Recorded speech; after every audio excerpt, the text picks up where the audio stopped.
Hi, everyone. This is Dana from Publivate, and today our team is getting together to talk a little bit about engagement fatigue. Engagement fatigue is a word that has a lot of components to it because, at its sort of surface level, it just means that your audience has either been engaged with a lot and is feeling a little overwhelmed, and it's harder to get them to come to the table.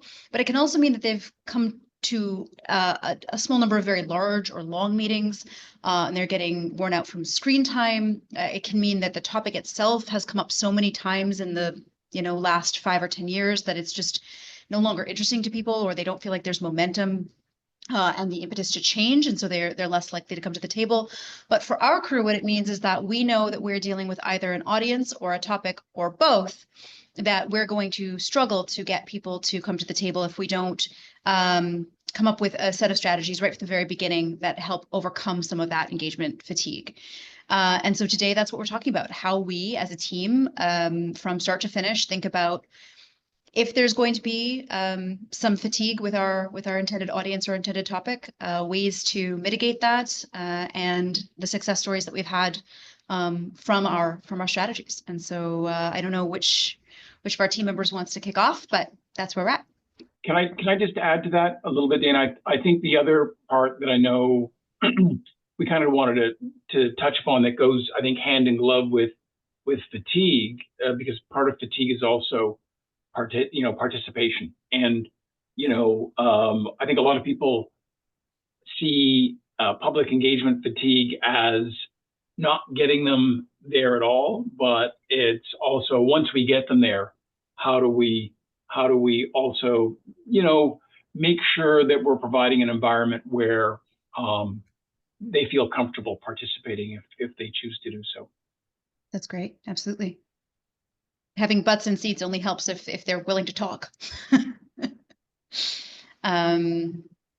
Adam, do you want to maybe talk a little bit about sort of how we think about engagement fatigue at the very beginning, how we come together and work it through in our own heads?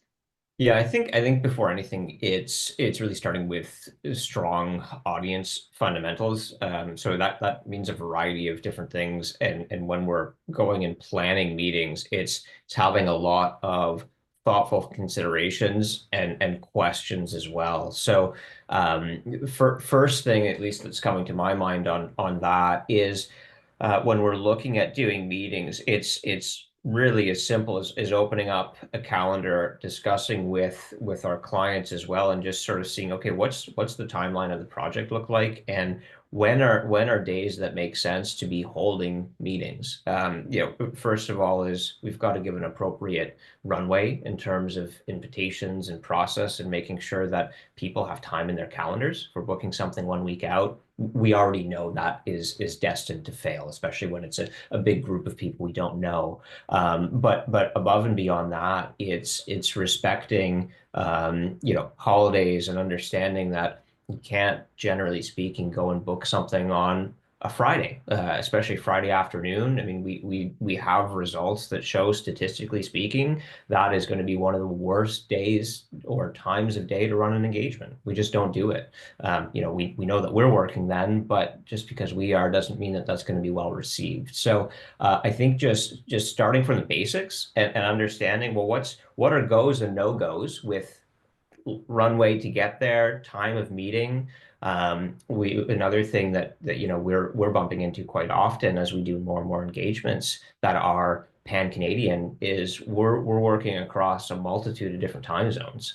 And just because we're situated in one part, myself, here in Ottawa, just because I'm on Eastern time doesn't mean that that's how the world works. So taking a step back and understanding, well, what does my audience need? And just because 9 a.m. works here doesn't mean that 9 a.m. works in Pacific time. So picking slots that make sense, or going and dividing the audience by region sometimes is helpful as well, to be mindful of when people wake up, when people finish work, not doing it over lunch. So bunch of things to start with, at least from just preparing for the audience. But I think there's some other audience pieces as well that we can touch on, but maybe I'll pass to somebody else here and they can sort of fill in more of those things as well. Sure. I mean, I think, part of fundamentals is working within our team and working with the client and partners to figure out meaningful engagement, questions and elements of the issue that bring, kind of clarity to, if not resolution, but making it, helpful and having a level of understanding that we can kind of share with the participant, making sure there's value for the participant in the engagement and being very clear about that, the outcomes of the dialogue and the project will hopefully be meaningful to them and their community in some manner. And I think, working through those pieces as well as, Adam, some of the logistics that you mentioned are really, important elements to get out of the gate on a positive note with. I'll jump in on that a little bit, because some of that is also in doing our homework, in terms of, has this topic been discussed recently with folks, and with whom? And did we read that report? Did we already, are we asking the same question, or are we adding to what we know and don't know? And the number of times that people have come to the table and said, public safety asked us this 2 years ago. We've already given our feedback on this, right? And so hold on a second, what can we glean and understand that's already out there? And then what can we do to make that, more interesting, move that ball forward? A couple of years ago, our team was working on 3 simultaneous projects that were all around community safety, Indigenous justice, and Indigenous policing. And so from our team alone, we were sending invitations on 3 separate but related topics, all around the same time period, all around the same. And we really had to think through, how do we make each one of these meetings meaningful, distinct, unique? How do we choose the audience that's right for each of those meetings, so that, it's not the same experts coming to the table, because justice is slightly different than policing, which is slightly different than community safety. But sometimes the pendulum swings, and a topic becomes a big deal, sort of government wide, and nobody is sort of talking to each other about how we best engage and how we keep the meeting requests to a reasonable level. And our team worked really hard to think through the best approach for, we can't have 22 meetings. We have to have 14 meetings, and, and they have to be targeted, and they have to be pithy and quick, because people are exhausted and have other things to do, other jobs, right? So yeah, while still balancing and respecting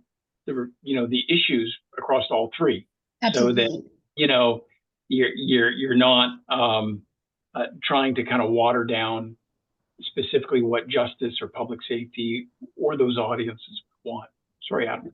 Yeah, no, and I was just going to jump on and say, and I know you alluded to this a bit as well, was just the idea of making sure there's an incredibly clear WIFM, what's in it for me, for somebody that's wanting to participate, and usually in our engagements we try and make that the ability to change and the ability to influence things, but sometimes as well it comes down to something financial and having financial remuneration. But that itself opens a different can of worms, which maybe we can talk on a bit later. But making that really clear on what you can impact, all of a sudden sparks a bit of a light bulb in people that says that makes them want to all of a sudden participate a bit more, despite the fact that they're fatigued and they're chatting a lot. I want to talk a little bit more about what Dana had raised, but on the other side of this, which is sometimes the fatigue is too much, because people have been addressed, spoken to, consulted on for a long time on a particular issue, and so there could be this sense of, here we are again. I'm exhausted on this particular issue.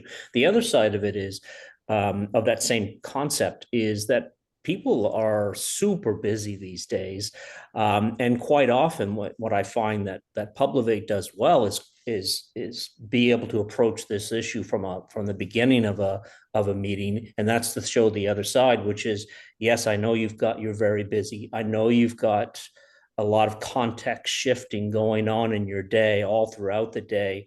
And I know we've talked about this last week, but we're back to talk about this next element. And so as a reminder, here's who we are, here's the project timeline, here is what we talked about last week or last month or last year, and here's what the area we're going to cover today. By framing that conversation going into it and resetting everybody on the same page, it can be quite helpful as people are recalling and coming back to the same starting point so that we have a more fruitful meeting or engagement session. I think the materials we sent. Oh, sorry, Maura. I think the materials we send out in advance of a meeting are critical, right? And showing people, the fact sheets, the discussion papers, the agendas, here's where we've been, here's where we're going, here's where we are on the timeline. So they can really follow along with the project, right? And we often take on projects that are 18 months, 2 years long, and we might talk to you 3 times in that time period. But how do you know how the ball has moved forward since the last time we've spoken to you? It's our responsibility to show you how you've already made an impact and what the next impact looks like. And it's a delicate balance. You don't want to send somebody 40 pages to read before a meeting, but if we can get our message across in 2 pages or less of, hey, things are going really well, let us share with you the successes, and here's where we need your input next. I think it really makes a difference.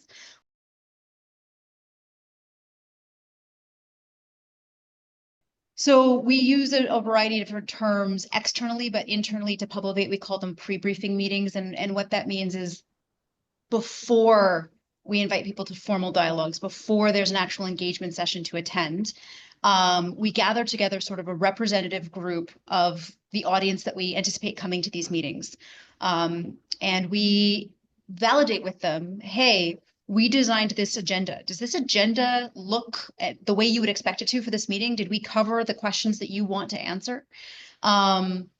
We validate things like, this is the audience we intend to invite. These are all the organizations, or more broadly than that, sort of the categories of people we intend to invite. Have we overlooked somebody? Is there somebody on this list that's missing? Maura, please, I'm so sorry. It's okay. I was going to say that it really all comes back to our team insisting the use of pre-briefings. And I feel as though, I'm sure you would all agree, our clients, this was something very new, and something often we almost had to convince our clients that this was actually very important. And pre-briefings helped us identify those key stakeholders, ensured that we were speaking to the right subject matter experts, and actually starting that relationship with the community and that region right from the beginning. And they were part of that process, which then trickled down to our participants and those grassroots community members.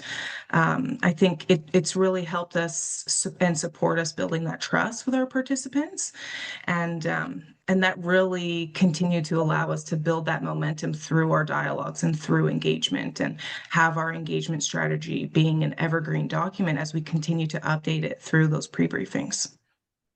Yeah, I think it's interesting too, because and this is what we've learned as we've done more and more of them, right? Is, of course, as you're saying, Dana, it really helps us to refine and polish what we're putting together to make sure that it resonates with our audience and it's well received. But at the same time, it's actually helping the audience as well. Because it makes them more invested in the meetings and the outcomes in the meetings. And it seems to show and indicate that what we're doing is far more authentic, right? It's not something that's prescriptive and we're saying we must talk about this. It can change a bit, and they understand that, well, if they're getting the opportunity to shape what the discussion is going to look like, then they're far more likely to be able to get to shape what the outcomes look like as well. So we see by doing that, not only are we getting better agendas and better sessions that we get to schedule, which selfishly is fabulous, we're also getting as well better participation, more participation, people that care more, and especially when we have the opportunity to open up registration or invitations to not just these people, but cast this out to a wider net or wider audience. People that are doing pre-briefings are far more likely to push this out and say, I'm doing something that's actually authentic, and cast that wide net to find more people. So they all of a sudden become not just invested, but advocates as well. So it's not just one thing that we're satisfying by doing it, and it's really been able to I don't want to say revolutionize, but certainly help push forward the type of engagements that we're holding. Something else that's been very valuable that we got from pre-briefings is also being able to understand the participation of the client and what is expected from the client throughout those dialogues and engagements. You know, do we want the client to just come and be observers? Are these community members looking to have full engagement with the client? And, you know, who is that quote unquote, I'll say safe space, because we can't guarantee safety, but you know, what is that safe space for those key members to come in and share a dialogue and see what they're getting out of it? It comes back down to that value for the participant. Yeah, 100%. And, you know, yeah, kind of two quick points. One is one of the best things that I think that come out of pre-briefings is laying out, you know, kind of the outcomes of the project. And often our participants, those involved, particularly on complex issues, want to know what's next. Okay, we're going to do this, then what? And we get a chance to test kind of the roadmap with them. Another thing that we've found, not as often, but I think more it speaks to your point, is, you know, we've had pre-briefings for projects where we've, you know, kind of laid out the plan and they've said, you know, you're missing this group, right? And some of the work we did on IJS around lived experience really came out of that, when they sort of said, well, you want to get to here. To get to there, you need to, you know, get the opinions and insights and evidence of these people. And you're missing that right now. So, you know, and that led us down a path of kind of adding in a whole other kind of set of dialogue. So it's also stuff that you're not actually seeking that can come out of pre-briefings. Yeah, I think it's interesting what the pre-briefings get to do, and I think it's also an interesting segue, right? Because they're influencing a bit of the agenda, they're influencing what's going to be taking place, and one of the things that we like to put a lot of consideration into when we're putting these meetings together is, what's that structure look like? There's so many different ways that we can go regarding number of participants. Are we doing breakout rooms? What does it actually look like? Not when we're getting ready for the meeting, but what does the meeting itself look like? And what do we do within that 3 hour, 2 hour, however long that meeting is, to keep people engaged and informed and interested, not just so that they're participating, but so that it's meaningful as well. So thought maybe we could have a bit of a discussion on what the meetings themselves look like and what we found is helpful and less helpful as well. One of the things I'm most proud of our team for, and Maura sort of spoke to it, and when she said evergreen and that, you know, we're always adapting and we're always evolving, is that even in the meeting, you know, in real time, we've been in meetings where a facilitator has said, okay, folks, now is the time for breakout rooms. And you all of a sudden get this sense from the participants, no, they want to stay together, you know, they all know each other, or they've got a discussion in mind. And we're happy to make that pivot, you know, real time. It's not about the agenda says X, so we do X. It's about we're co-creating something that works for everyone, that fits. And I think our facilitation team has a really good sense, even virtually, of how people are feeling and what the sort of overall vibe of the room is, and is very happy to go with that feeling and to make it good for folks. And you know, I think I've seen moments where we've had to stop. You know, we've been having a discussion and we're veering off topic, and you can feel that, you know, the discussion's going in a direction that we weren't anticipating. And you have to stop and let go of that expectation. We're going to hit these points. We're going to make it through the agenda. And instead, you have to really allow for that space for people to articulate what they're feeling, or to go to that outrage or anger place, because it's important and we get so much data out of it, but we also get a lot of trust building out of it. And so I think that in and of itself keeps our engagements fresh, and people stay because they don't get the sensation that we're reading off a script and, you know, that the script says X, so we're going to do X. And I love that too, because it means that as a facilitator, I get a different meeting every time, right? And it keeps me engaged and me interested. And I think that helps translate it through the screen and onto our audiences. Yeah. One other area that is not used in every engagement that we do, but in terms of overcoming fatigue, generating participation, and that has to do with how you market an engagement. And we've gone about that in lots of different ways. And again, I think you need to be attuned to the variables. You know, what's the topic, issue? What does that mean in terms of sort of audience?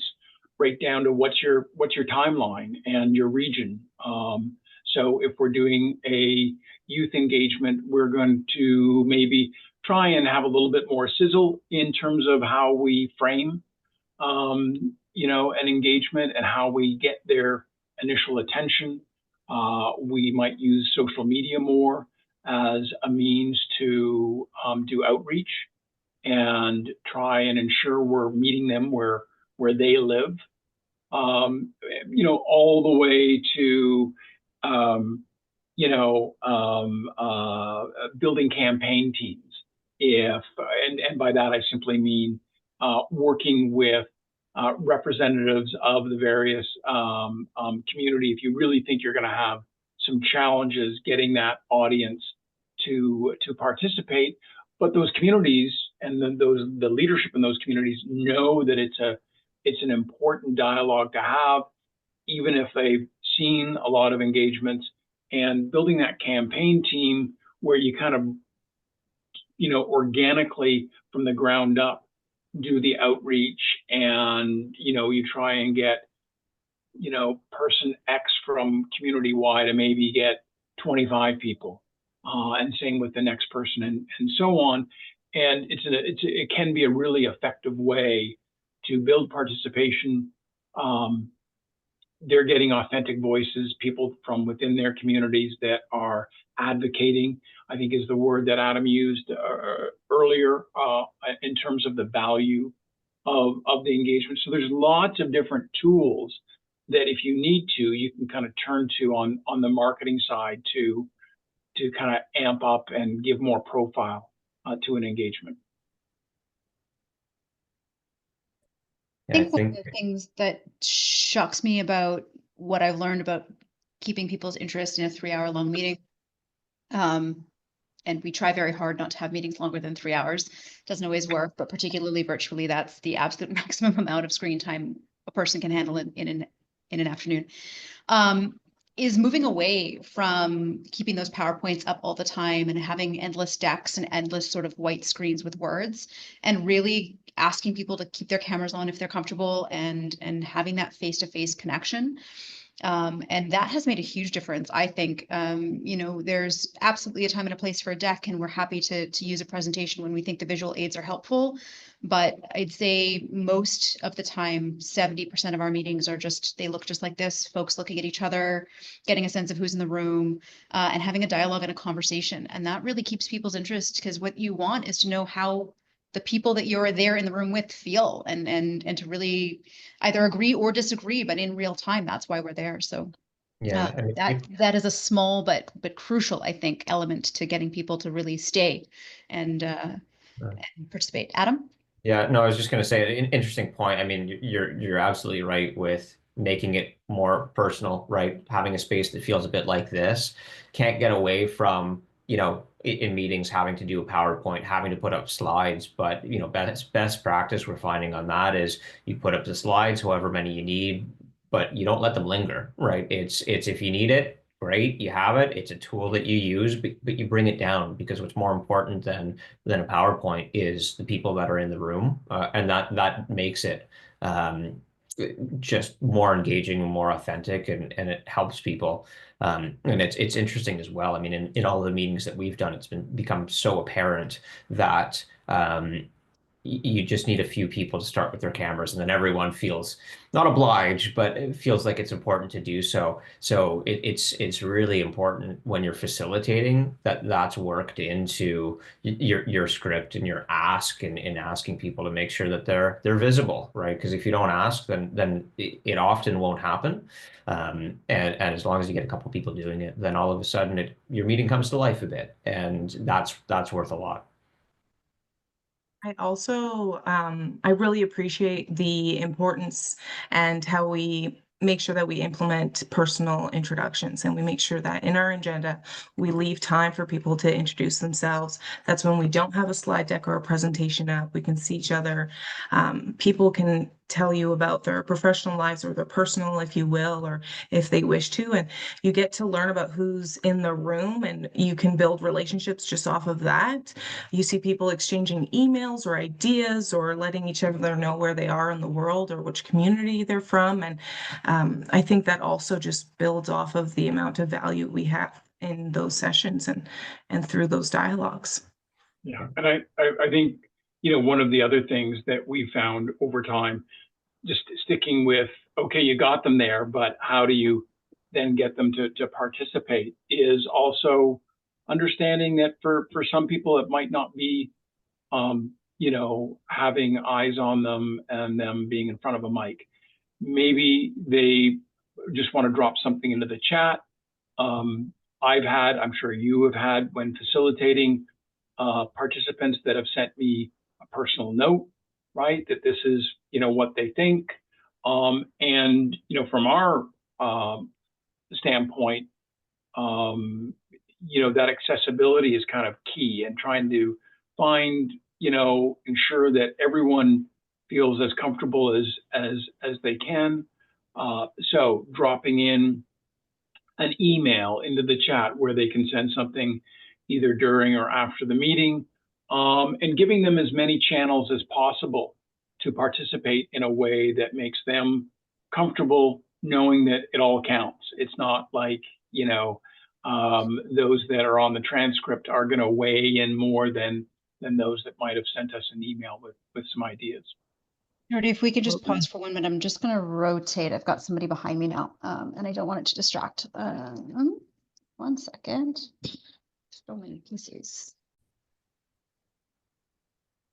So an area that I wanted to pick up on is in-person engagement versus the online engagement. And Publivate has built such a strong reputation and how quickly it was able to transition and have very effective engagement sessions online. And we certainly have a reputation for that. I do, certainly speaking for myself, do miss the times when engagements could be and were predominantly in person. There's an element or a dynamic that takes place, and you can see it physically in the participants as they slowly relax and start to engage and understand on the issue. You can watch the body language change, and then some people will get up and kind of pace around in the back and sit back down, etc.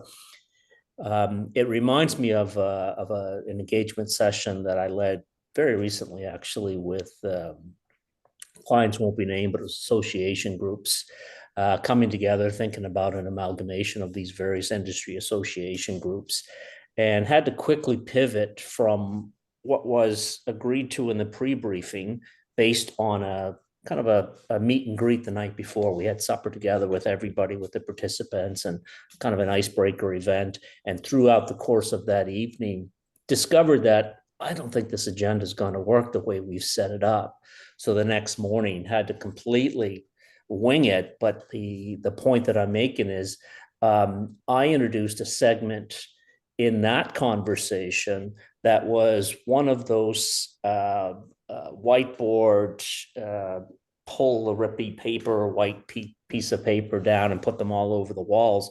And it was creating a vision. And then I had my, the old tactic of creating a boat to the island. The destination is the island. Your sailboat has the wind that's pushing you, but then an anchor that's dragging you. And folks would just come up and talk and put items on the board.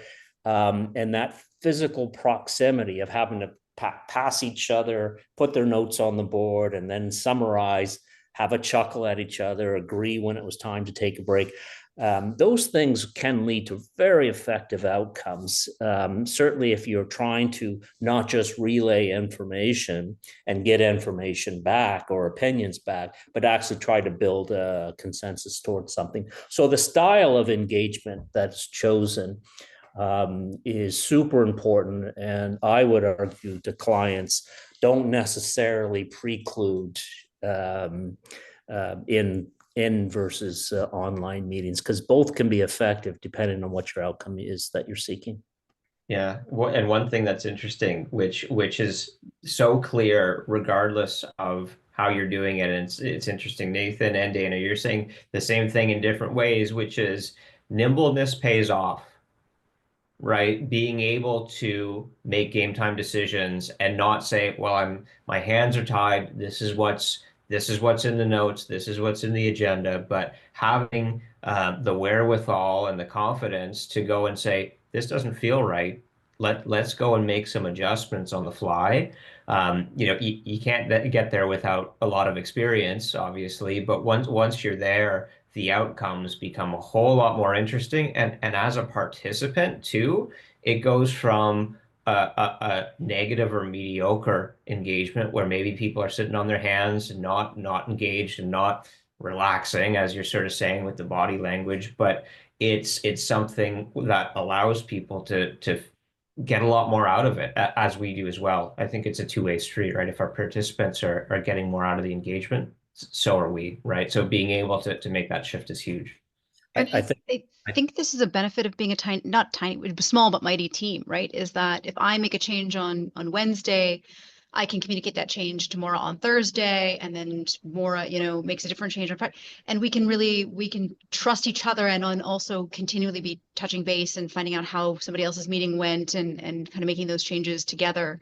And so there's a level of trust between us, but there's also this nimbleness because there's not that many of us to communicate. And even when we have a lot of we have facilitators and all sorts of folks that don't come to these meetings, but do help us behind the scenes. But we have a stable of people we trust and know are excellent and can all sort of communicate as needed and really make those updates. And I think there's a real joy for us in that. I believe that the client can pick this up too, or certainly the people in the audience can relate to this. We've all been in a classroom with our university professors or in meetings that are being held and chaired where you see the intent is to get through an agenda. It's not actually to participate and engage and have a meaningful outcome. And you can see that with facilitators. And I think that's where Publivate is outstanding. It's the ability to say, wait a minute, midstream here, this isn't taking. So it's not about getting this agenda done. It's about regrouping and seeing what's important to the group to make sure that we have an outcome, but that they feel that they've been fully engaged at the same time. I would argue that in the more complex projects that we do, we actually build the nimbleness in. We will sometimes get a statement of work from a client, and it lays out a path in terms of formal dialogues and things to be done. And a strength of ours, I think, is our experience and expertise to challenge that and say, well, we don't know exactly what's going to come out of those first set of dialogues. And if we create a strategy and a strategic path for you here, there might be, 3 different wave sets of dialogues that all inform one another. And we build in some of that nimbleness at the beginning, which includes something that I think we will often point to, and something that Publivate, I think, has played a role in pioneering, which is the idea of, we call it reflect and revise. So rather than, and it also speaks to engagement fatigue, rather than rolling from wave 1 into wave 2 in a matter of a week or a short period of time, we give everyone a chance, including ourselves and our client, to actually reflect on what was said adjust things, which could include everything from the questions that are going to be asked to the audience that might show up to the engagement techniques that are going to be used for that next wave. And we're being informed, from one step to the next. And I think by doing that, we're building in a flexibility and a nimbleness that leads to, effective outcomes for our clients. Adam, did you want to speak to honoraria and financial elements that we sometimes use? Yeah, I think, well, happy to certainly start us off, but I think we all have some points on that. What we've been chatting about up till now is largely doing engagements that we ask people to participate in, and that's really not something that exists in that space. There's no money changing hands. It's people joining meetings for the sake of creating change, whatever the outcomes might be. We do a small handful of those meetings with honoraria, and it's something that we can do, but it's an interesting thing. There's so many lessons learned on going through that, and just understanding that, if you're paying for somebody to be there, doesn't mean that they're keen to engage, right? So it's understanding that from the very beginning, that just because you're paying somebody to show up doesn't mean that they're the right person to have in that room. It doesn't mean that they care about the results or the engagement or anything like that. So if that's an avenue that we're choosing to go down, then that comes with a series of caveats and a series of thinking that goes along with that. That's, well, how do we get it so that we can have these types of people engaging? And sometimes that goes as far as saying and putting requirements on getting and receiving that money at the end, of saying, well, yes, you can join, but it's imperative that for you to get paid, that your camera's on, for example. That could be one thing. Could be that you participate for at least X number of minutes, and just not being rude, not being mean, anything like that, but saying if you're choosing to be in the room, if you're choosing to be in the space, then you're choosing to participate. And that's really how to go about getting paid. So that's one of the things, but I'm sure other people have things as well. Jordy, I see you're kind of chomping at the bit, so I'll let you. Yeah.